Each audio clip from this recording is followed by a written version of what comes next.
जैसे ही पति ने तलाक के कागज पर आखिरी दस्तखत किए, उसी पल उसकी नजर उस पीले पड़े लिफाफे पर पड़ी जिस पर लिखा था मेरे जाने के बाद पढ़ना। और उसी एक पल ने उसकी पूरी जिंदगी उलट दी, क्योंकि जिस औरत को वह स्वार्थी समझता रहा, उसी ने अपनी हर सांस उसके नाम कुर्बान कर दी थी। राघव ने कांपते हाथों से पेन रखा और वकील की टेबल से उठने ही वाला था कि उसकी नजर फाइल के नीचे दबे एक पुराने लिफाफे पर गई। वकील ने कहा, ये आपकी पत्नी ने दिए थे, बोली थी तलाक के बाद ही देना। राघव ने बेरुखी से लिफाफा उठाया। मन में गुस्सा था, सालों की लड़ाइयों का बोझ था। उसे लगा फिर कोई इल्जाम, कोई शिकायत लिखी होगी, लेकिन जैसे ही उसने खत खोला, शब्दों ने उसे जकड़ लिया। उसमें लिखा था, राघव, जब तुम ये पढ़ रहे हो तब शायद मैं तुम्हारी जिंदगी से हमेशा के लिए बाहर हो चुकी होंगी और तुम सोच रहे होगे कि आखिर मैंने तलाक क्यों मांगा। लेकिन सच ये है कि मैंने तुम्हें छोड़ने का फैसला उस दिन कर लिया था जिस दिन डॉक्टर ने कहा था कि मेरे पास बहुत कम समय है। राघव का दिल धक से रह गया। उसे याद आया कैसे पिछले 2 सालों से सिया चुप चुप सी रहने लगी थी, कैसे छोटी छोटी बातों पर तलाक की बात करती थी और वह समझता रहा कि वो उसे नीचा दिखाना चाहती है। खत आगे बढ़ा, तुम्हें याद है तुम्हारा सपना अपना बिजनेस शुरू करने का था। मैंने अपने सारे गहने बेच दिए थे, लेकिन तुमसे कहा था कि पापा ने मदद की है। तुम्हें याद है जब तुम रात रात भर काम करते थे और मैं बिना बताए तुम्हारे लिए दवाइयाँ लाती थी, क्योंकि तुम्हें हाई बीपी था। और तुमने कभी पूछा नहीं कि मैं हर महीने अस्पताल क्यों जाती हूँ। राघव की आंखों से आंसू टपकने लगे। उसे वो रात याद आई जब वह थका हुआ घर आता था और सिया मुस्कुराकर खाना परोस देती थी, जबकि खुद दर्द से टूट रही थी। खत में लिखा था, मुझे पता था अगर मैंने अपनी बीमारी बताई तो तुम अपने सपनों को छोड़ दोगे, और मैं नहीं चाहती थी कि मेरी वजह से तुम अधूरे रहो।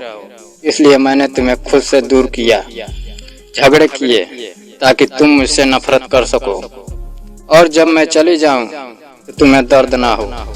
राघव की सांसें तेज हो गई। उसे याद आया कैसे उसने गुस्से में कहा था कि सिया सिर्फ पैसे के लिए उसके साथ है, और सिया बस चुप रही। खत में आगे था, तुम्हें याद है वो दिन जब मैंने तलाक की अर्जी दी थी। उसी दिन मेरी कीमोथेरेपी का आखिरी सेशन था। मैं चाहती थी कि तुम मुझे कमजोर हालत में न देखो, क्योंकि तुम्हारी आंखों में मुझे हमेशा मजबूत दिखना था। राघव कुर्सी पर बैठ गया, उसका सिर घूम रहा था।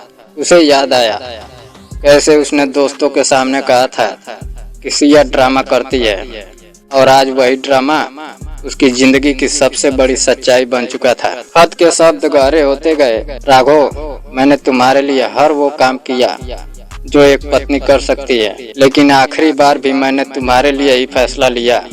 मैं चाहती हूँ तुम आगे बढ़ो, खुश रहो, किसी और से शादी करो, और अगर कभी मेरी याद आए तो बस इतना सोचना कि मैं तुम्हारी कामयाबी में कहीं न कहीं जिंदा हूँ। खत के आखिरी हिस्से में लिखा था, इस लिफाफे में कुछ कागज है, उन्हें संभाल कर रखना। ये तुम्हारे बिजनेस के शेयर है जो मैंने चुपचाप तुम्हारे नाम कर दिए थे। और हाँ, जिस दिन तुम ये पढ़ रहे हो शायद उस दिन मैं इस दुनिया में नहीं रहूंगी। राघव ने कांपते हाथों से लिफाफे में रखी मेडिकल रिपोर्ट देखी। तारीख वही थी जिस दिन सिया ने तलाक मांगा था। उसकी आंखों के सामने अंधेरा छा गया।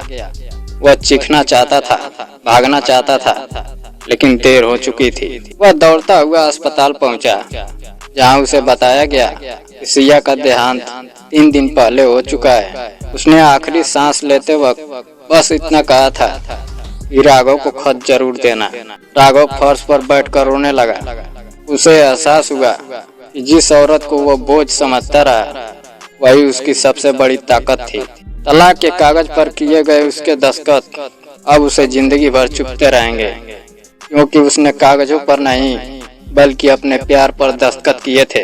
और आज भी जब कोई उससे पूछता है कि प्यार क्या होता है, तो वह बस वही पीला लिफाफा दिखा देता है, क्योंकि कुछ कहानियां तलाक पर खत्म नहीं होती, वो इंसान को अंदर से तोड़कर हमेशा के लिए बदल देती है। दोस्तों, अगर कहानी पसंद आई हो तो वीडियो को लाइक और चैनल को सब्सक्राइब करना ना भूलें।